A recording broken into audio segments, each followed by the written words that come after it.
This is Lockie Hume, and you're listening to the Crowject. With an opportunity about 50 metres out. Oh, yes! Yes! Yes! The excitement machine, McLeod. Left foot goal. Don't tell me. He's a superstar. Tell me. Oh! Bounces straight up. Leaves a path the ball. All right, ladies and gentlemen, welcome to the Crowject podcast, episode 147, coming at you and blessing your eardrums. We're doing this one remotely, and we've got a couple of other people on for tonight's episode. To the centre of the screen, he's the Library of Alexandria for Crows games of yesteryear. He loves smooth editing and heaps of RAM. Just don't talk about Squid Game, BTS or Hyundais with him. Ironic that he drives a Getz. And there are no rules when you show up here, bass beat, rattling the chandelier. Swing your chandeliers to your starboard side for Lleyton.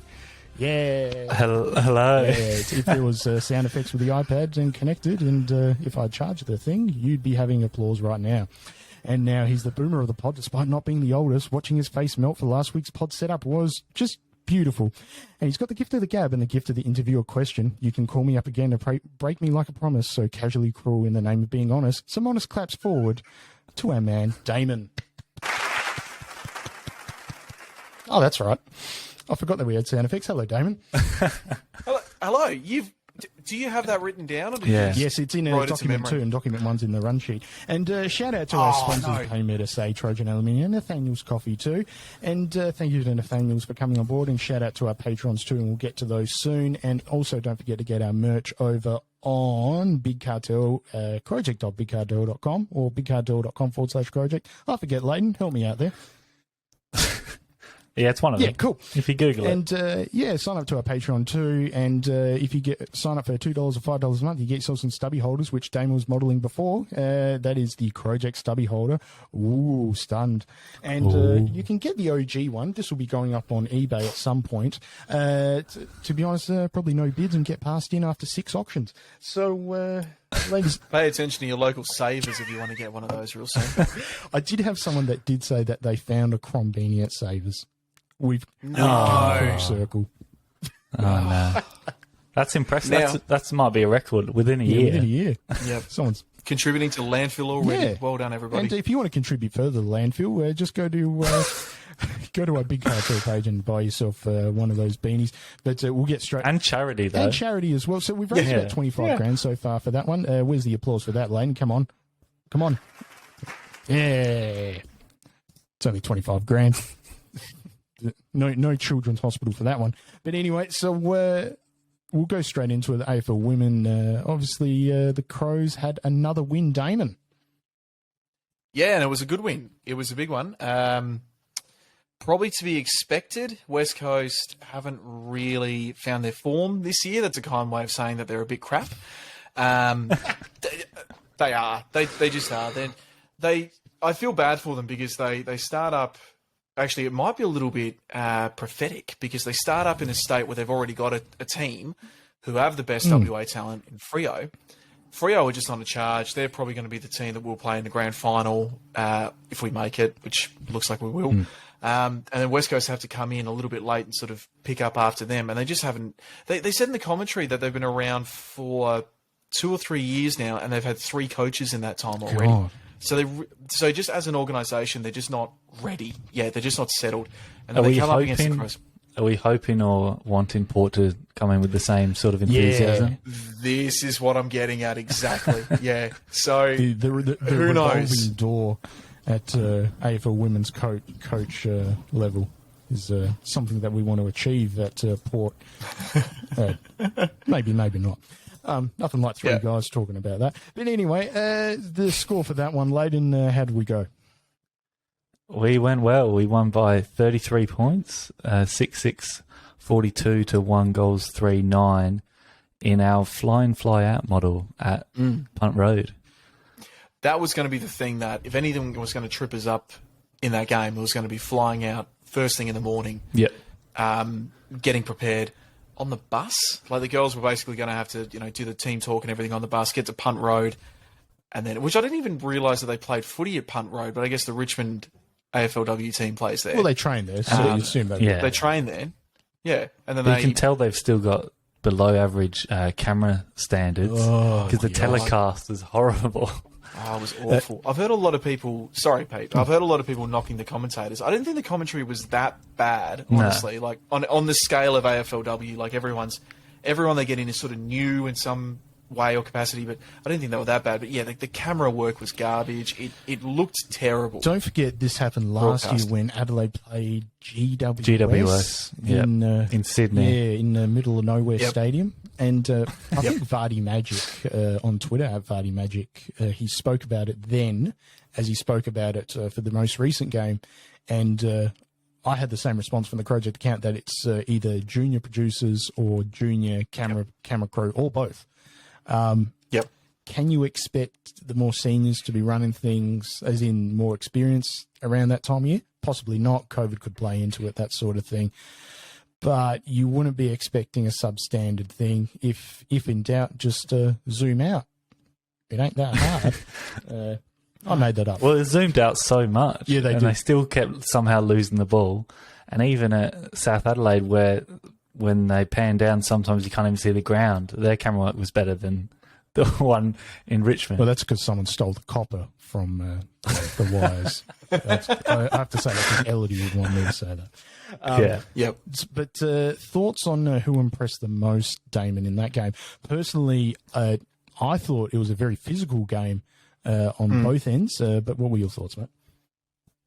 Oh, pardon me. It was. Doc Clark in his post-match press conference said that he was actually impressed with the game all round. He thought West Coast brought the contest, and the scoreboard just sort of, I don't think he said it flattered us, but I think he didn't think it told the whole story.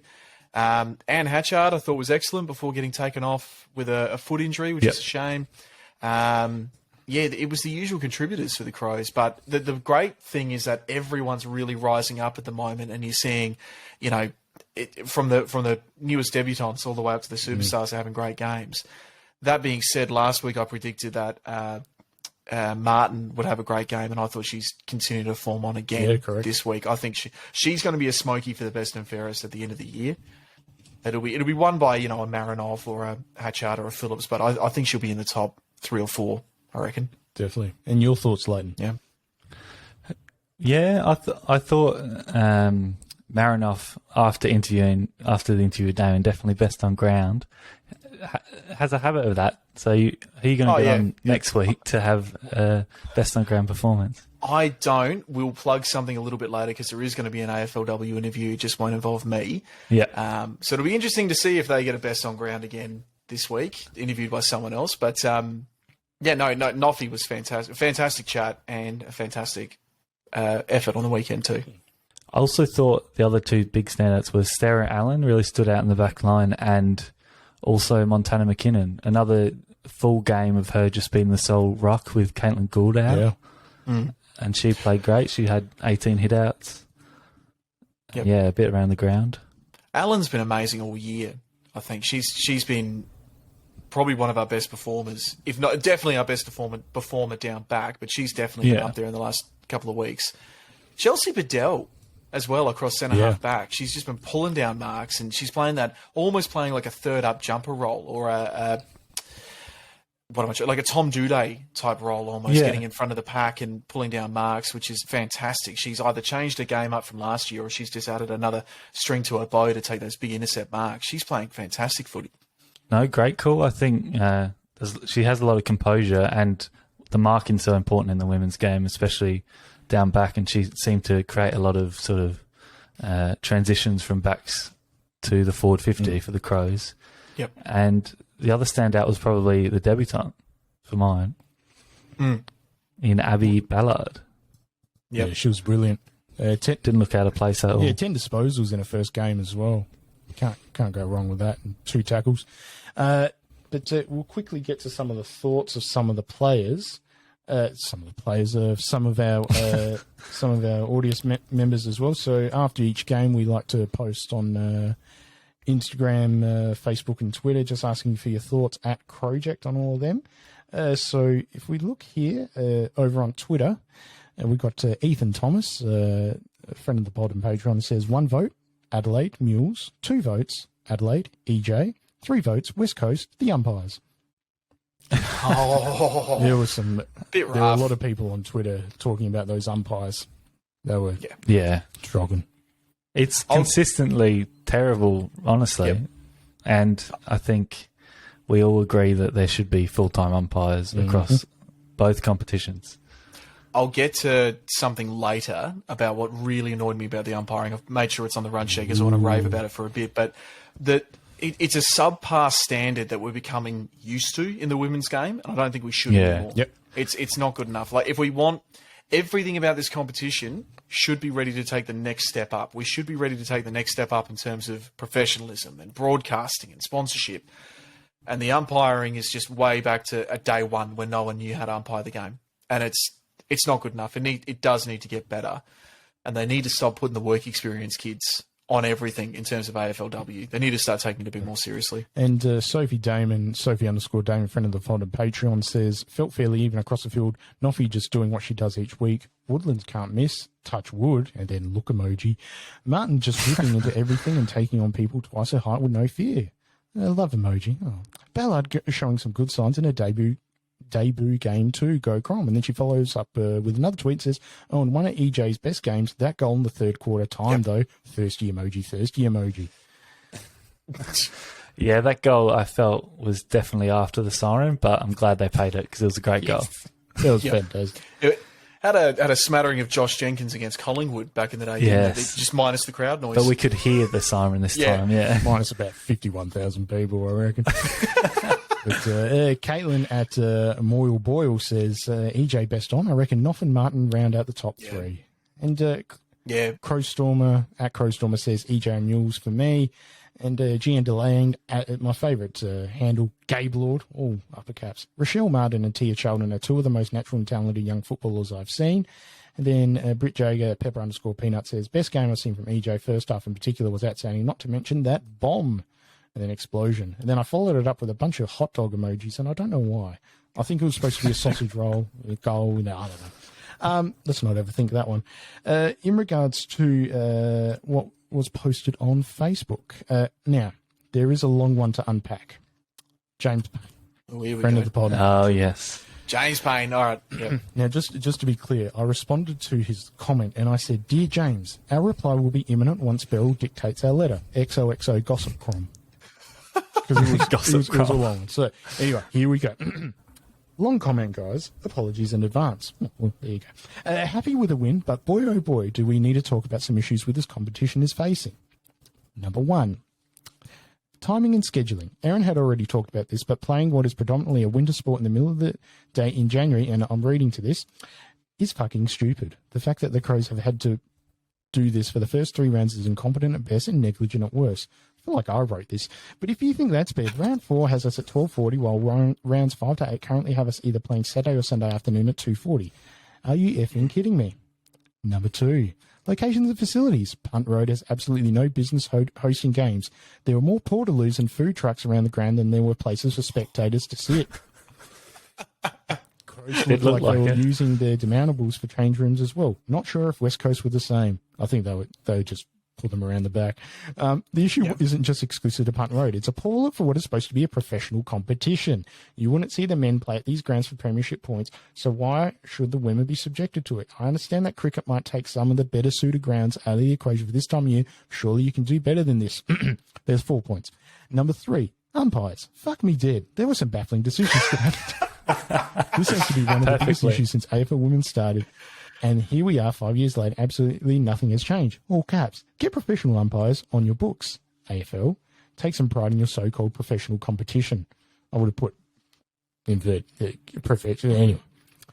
Number 4, commentators. I never heard of any of the commentators from today's game and hope to never hear from them again. Both Seven and Fox Footy need to address this badly. Some of the people may be good pundits, but almost all have no business actually calling games.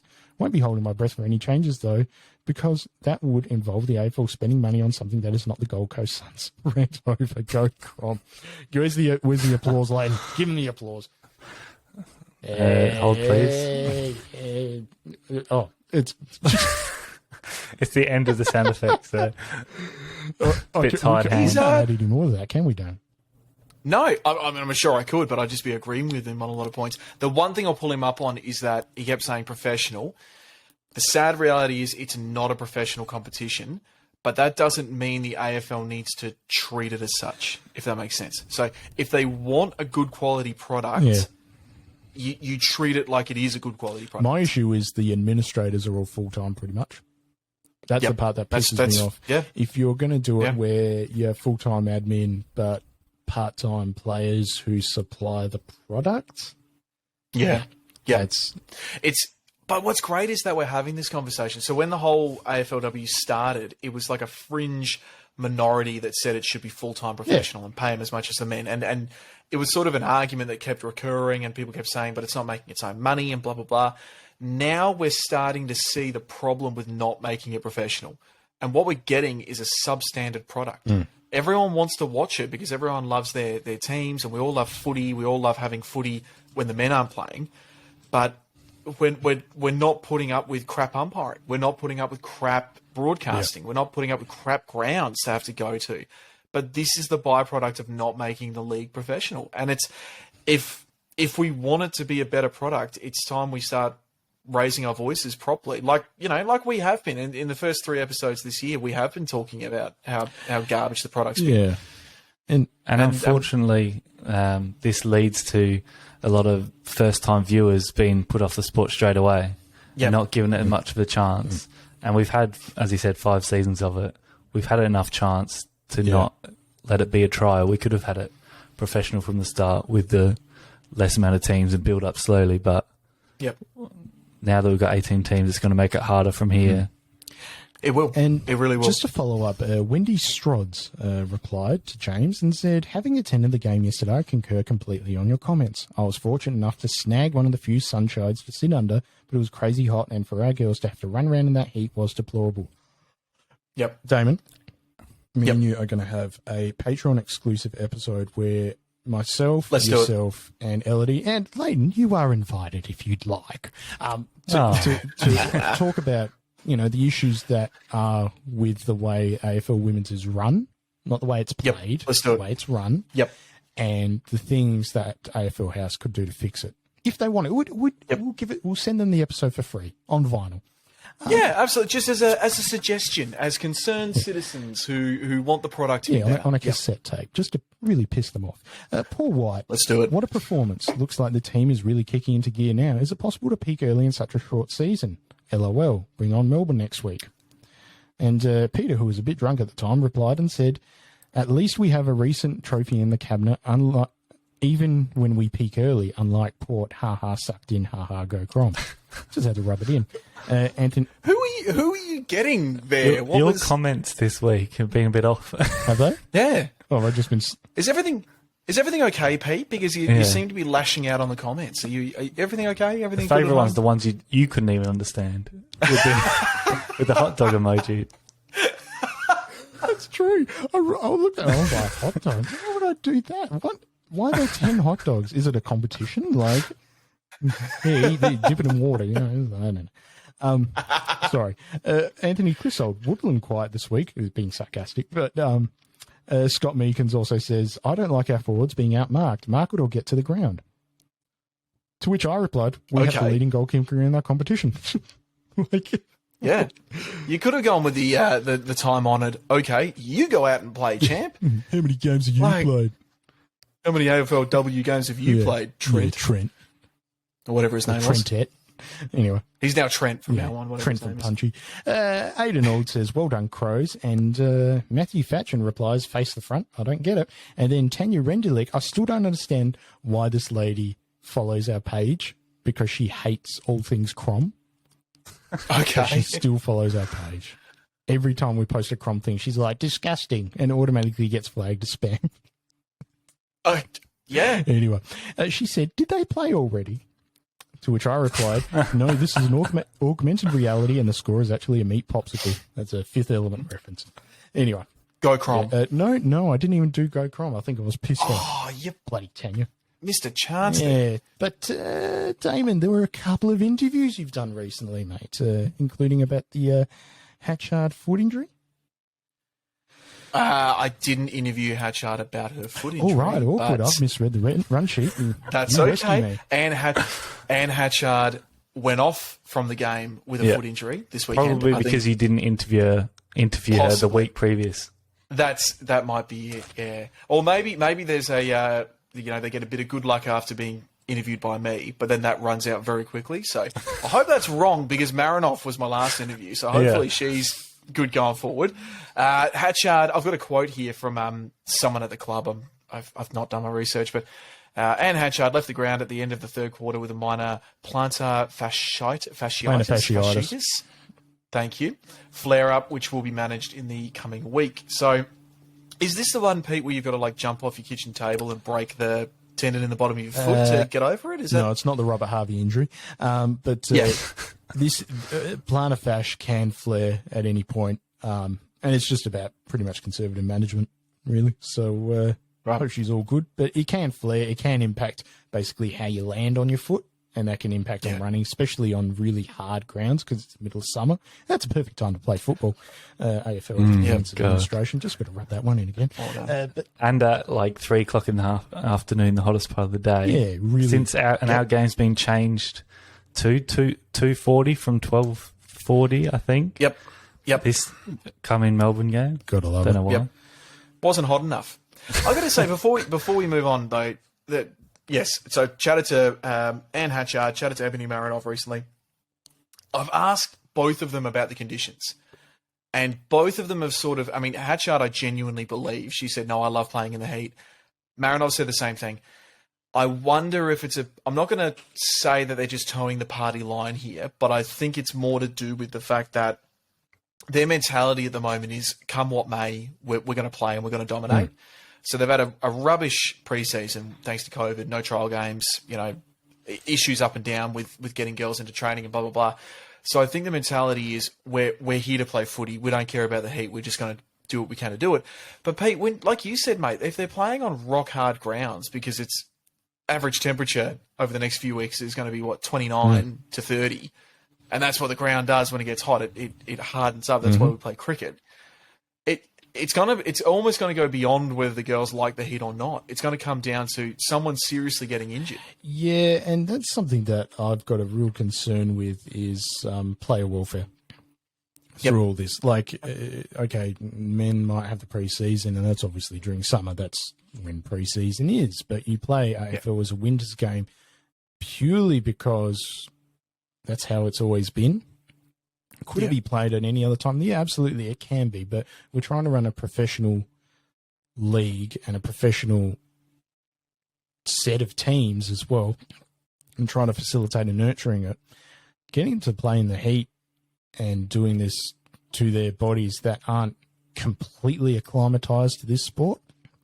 I mean, that in the sense of, they haven't basically grown up in a fully professional system and had, SANFL women's and other stuff like that. Soccer players and basketballers and Olympic athletes coming back and playing the game. It's something that I get really annoyed about, honestly, and I hope that they're able to fix it at some point where they can finally just realise that it needs to be at a time of year that is suitable. But, Lleyton, what are your thoughts, mate? I know we talked about this in our last pod about the timing and everything else like that, which will be a Patreon exclusive, which we can discuss later. But you got any other thoughts, Lleyton? Yeah, I think, it does need to be changed. The AFL team in the last few years seems to be just avoiding having any clash with the men's side, but every other sort of competition when they've got men's and women's elite sport, it overlaps. It's going to. It does. Doesn't mean the women still can't be a good product. Yeah. Running alongside the men's competition. I mean, there's an argument to keep it, we've got footy in summer, but what toll is it taking? The women have to go through so much just to play in the first place. It just seems a bit counterintuitive. And at least you'd think the AFL should... they've got, as you said, Pete, the administration has been paid full-time. Yep. But the soft cap for the clubs is very small. Yeah. For the amount of players on the list, they've got one physio, basically. To support the players, which you think you want even more support because they are part-time and they'd want to be sort of managed even better because they have to go to other jobs. Yeah. Is it... I should probably just say this and then save it for the Patreon exclusive that we'll do, Pete, but we could well see lawsuits out of this season. Oh, I wouldn't go that far. I will, because if a girl gets injured or heat stroke or has issues through playing AFLW, and then if that interferes with her full-time work, You'd be so. I'll leave it at that, because I might have just said something too controversial. But And if you're a law firm and you're Yep. looking to sponsor a podcast, write into us, crowject@gmail.com. Because we will find reasons. Yeah, especially litigation. We'll take it all. Wills, we don't give a crap. We'll shill for you. How's that? Anyway, I was trying to get Damon to spray something out. What are you drinking, mate? I'm drinking a beverage that does not sponsor the Crowject, so I won't name it. Oh, it's It's certainly not Nathaniel's I was coffee. going to say, put it so that it's way. inferior. So what is it? It's I'm drinking something from Spark Brewery. in the Ah, city, put it good, that way. good. Yes, very nice. And Lleyton, what are we sipping on tonight, boss? Water. Yeah, it's good. great. Oh, High you quality healthy boy, H2O. you. I've got bupkis around me. I've got some Sukin antibacterial hand sanitizer. Other than that, that's all I got. But 95% alcohol. So a gouch with an elbow as well. I almost said gauchos just then. But maybe I'm hungry. But Damon, tell me more about that. She's laid a big old fair elbow into the mush of I've lost the name of the player, which is very unprofessional of me. But it was a Gooch, plays for West Coast, and she's been tackled in the goal square. And as you do, you just think, okay, I'm a bit frustrated with being tackled. I'll throw an elbow. Gets the player in the face. My issue with this is that she wasn't reported. There's been nothing made of it. And maybe I'm just sort of missing the outrage. Maybe there's been something said on other platforms, but I can't believe, they got her fair and square on TV. Do we not have video evidence in the AFLW? Because she wasn't reported at the ground, but surely there's a tribunal. Just to follow up, Damon, and hot off the presses in last night, West Coast defender Evie Gooch offered 1 match suspension for striking. Fantastic. Good. All right. Apologies. I didn't see that when I was writing the run sheet. Are you just excited for another lawsuit? Apparently. I'm keen for litigation tonight. Watching the game, I honestly didn't think it was like high impact elbow. Like, yeah, it was a free kick. It was and we got a careless. goal I thought from was it, really but careless. I've got a real thing I don't about know. this, guys. Low I don't impact, think but the intention is bad. I get what you're the saying. intention. The intention's awful. There's only one thing you're trying to do when you throw an elbow in someone's face, and that's to hurt them. I sort of don't care if it's high impact or not. I think I've been conditioned by the AFL model of result Well, that's over intention. Yeah. That I'm just like spewing that out now. Well, I've been railing against that for ages. That a bloke can throw a punch to the gut, and they go, "Yeah, it's low impact. Just give him a warning." And then a guy can lay a legitimate tackle or a legitimate hip and shoulder and get rubbed out for 6 weeks. It's backwards. There was some news as well in regards to some rule changes in regards to interpretation for holding ball. We'll get to that later. But some interviews that you've done, Damon, with the AFL women's players. Tell us more. I thought I did before. Yeah, you mate. did just before. All But right. Next. just listen to them, everyone listening. Just go and So listen to them our if you next haven't already. game versus Melbourne Saturday at 2:40 at Norwood Oval. Beautiful time and beautiful weather, I'm sure, as well. It'll be hot as hell. But Damien, you got a prediction for that one? Yeah, those interviews are up on Spotify at the moment, so you can check them out. Oh, sorry, the prediction for... Sorry, Pete. Yeah. The against Melbourne, I think we just charge on and we beat them. I'm going to say a 25 points. Carl Cheney. All right, Lleyton. Pretty confident.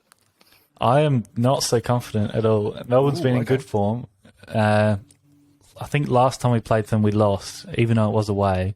We don't really have a great form against them. Yes, we're in somewhat good form, but I guess obviously the home ground will help. But I still reckon Melbourne will get us, be our first loss of the year by 10 points. 10 points. Normally you just tip the draw, Lleyton. Where's this losing attitude come from, mate? Just I don't nervous like about Demons, obviously. We're not playing the West Coast of the world.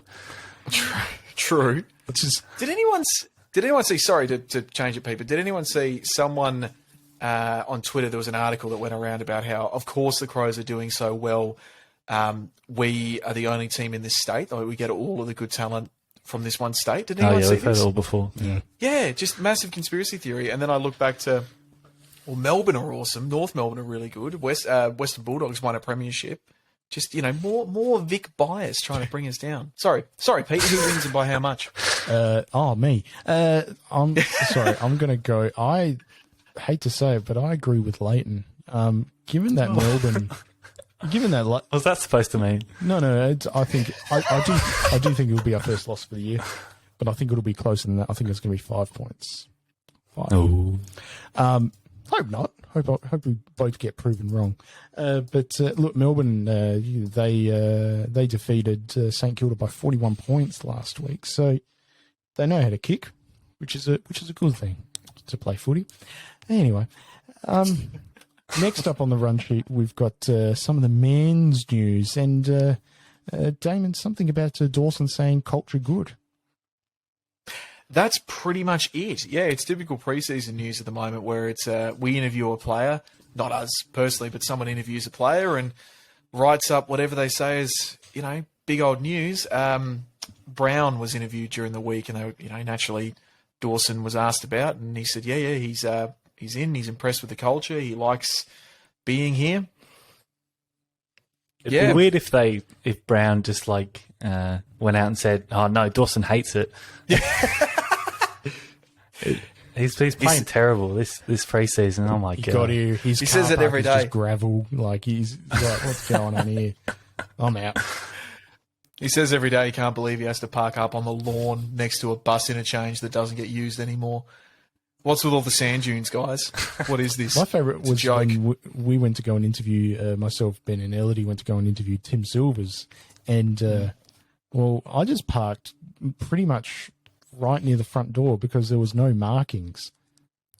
And I was like, screw it. It doesn't say I can't park here, so I'm going to do it. Yeah, exactly. So I didn't realise it. And then we're sitting in the cafe there doing the interview, and literally just outside is, some...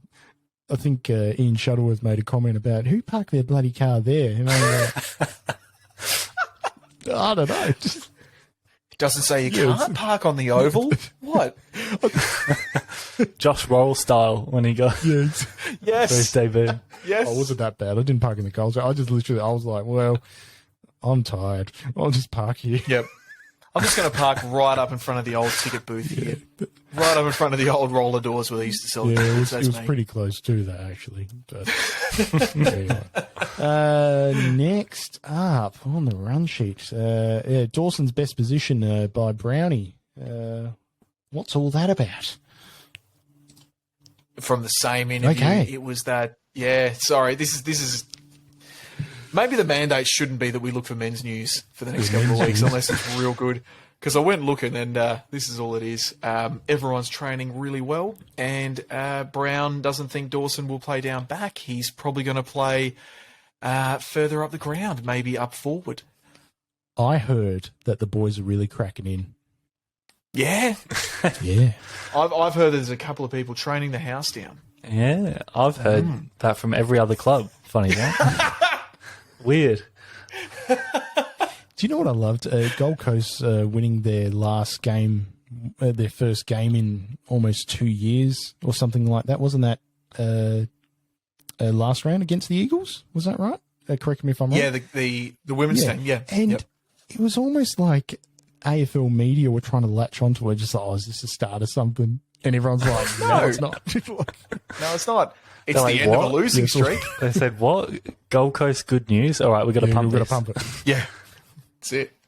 Oh my god! Now I'm just bringing up the AFL media release for the changes to the holding the ball and time wasting rules. So I'm just going to read verbatim from the title. The AFL has tightened interpretation of the existing rules relating to time delay and holding the ball. The stricter holding the ball interpretation includes a focus on players ducking into tackles. Well, there goes Joel Selwood's career. With clubs warned that a player who ducks their head prior to being legally tackled will be penalised more stringently by umpires. But didn't really help in 2017 for that elimination final, did it? Haha, sucked in port. Umpire cues for what constitutes prior opportunity also have been updated, with AFL indicating it will instruct officials to look for players who evade, fend, duck, or neglect a prior option to dispose of the ball. So penalise players who don't legally dispose of the ball if they're balanced and steady when tackled. So basically, if you've been swung 360 but you're still standing up, that's still holding the ball. I think that's what they're trying to say. Is that right? Is that how you guys hear that?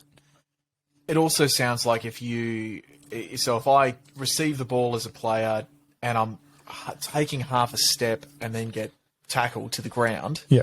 I've got no prior. But if I'm able to receive the ball, stand 2 feet planted, and clearly position my weight and then get tackled, they're going to argue, well, I've got an opportunity even just to handball in the air, just to put a legal disposal off before I get tackled. So that's how I'm interpreting it. I think I'd like to hope it's a complicated way of returning back to the old rules of if you have prior opportunity and you get tackled, it's holding the ball. But no, that's too simple. That's too simple, mate. And the problem is, too, like, we might have these new interpretations for the first 3 rounds. Yeah. Everyone goes, too many free kicks, go back to how it used to be. And then it will. Like, not to be completely cynical here, but they can try and clean it up as much. And I'm glad they have. I'm glad they've come out and said this. Yep. But I give it 2 or 3 weeks until there's outrage over a player getting pinged when he shouldn't have. Then they'll loosen the interpretation. Yes. And then we'll be back to square one. On that, so the next point is about further punishing delaying tactics this season, telling clubs that umpires will be less lenient towards players who deliberately delay the play through free kicks or 50-metre penalties. And will no longer be given a warning before being penalised for delaying the play. So, it's not the, get the ball back to and get, it's just going to be 50 metres. That's going to be one they're going to be pinged for.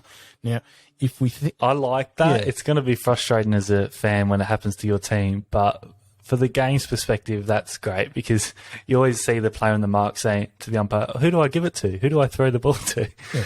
When everyone knows. Yeah. It's not dissimilar to this time last year. Remember the footage came out of the Fremantle versus West Coast intra-club trial, and the 50-metre penalty was given away because a player was kicking towards goal and the Freo player or West Coast player sort of just walked away from the mark, and because they didn't stay fixed on the mark, it was a 50-metre penalty. And literally all of AFL went, usually like, he's going to be stupidest rule ever, blah, blah, blah. And then by the first couple of rounds, even pre-season, once teams learned to adapt to it, that you just need to stand on the mark. Just stand there. That's all you got to do. It works. It works fine.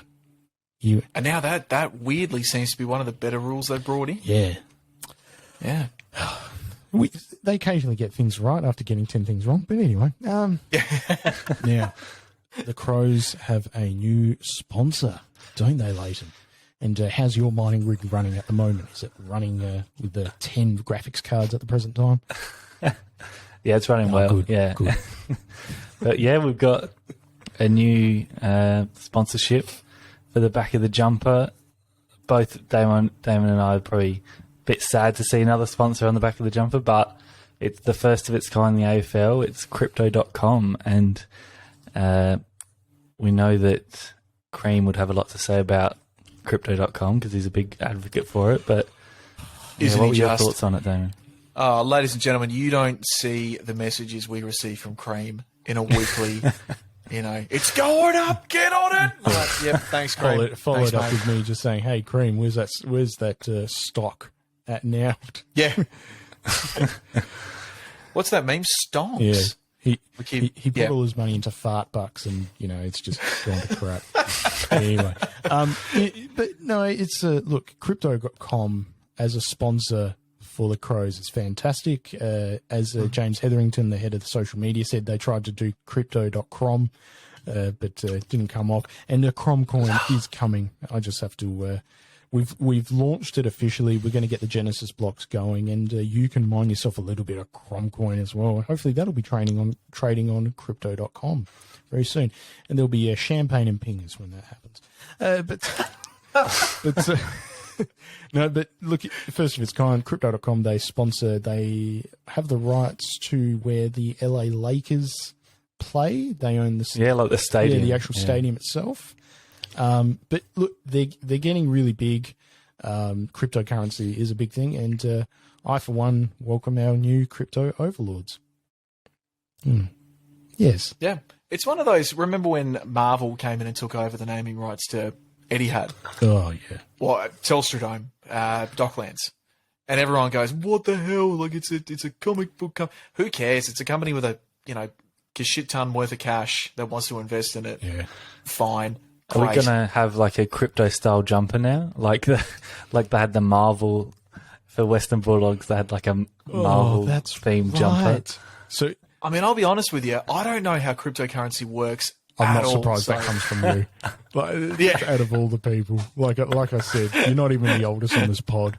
Yeah, it's just I mean, it's you by a matter of What is days, a isn't crypto? it? Like, you know. I have written in the run sheet. Seriously, what is a crypto? Oh, I saw that. What is it though? What is crypto? And I think you echo the sentiments of every other Bearer and Cecil that follow the Crows. I speak for my people when I say what is a crypto. Sorry. I just imagine just all these oldies just typing in crypto.com and just going on there. And it's like Dogecoin and other stuff like that. And they're just like, what? You know, it's just like, to be honest, it is pretty surreal, like how the market goes up and down on that. Very volatile. But at the same time, the best way to describe it, it's a online or a digital version of a mine. And the currency itself is directly from what you mine, literally, and it's based off of algorithms and other stuff like that. It is complicated, and to be honest, it does make sense.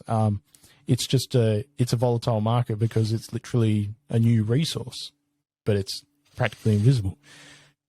I mean, it's environmentally more friendly than actually mining something. So I guess from that regard, it's good. But If that's how you want to understand it, Damon, sure. that's how I'm choosing to understand it, Leighton. I mean, all the precious minerals and other stuff like that, they go into those graphic cards where there's literally thousands of them sitting in one storage container, just mining away. Good point. To all those rare earth minerals that go into making your computer. to get yourself some fart coin or whatever they call it. So, you know, it is what it is.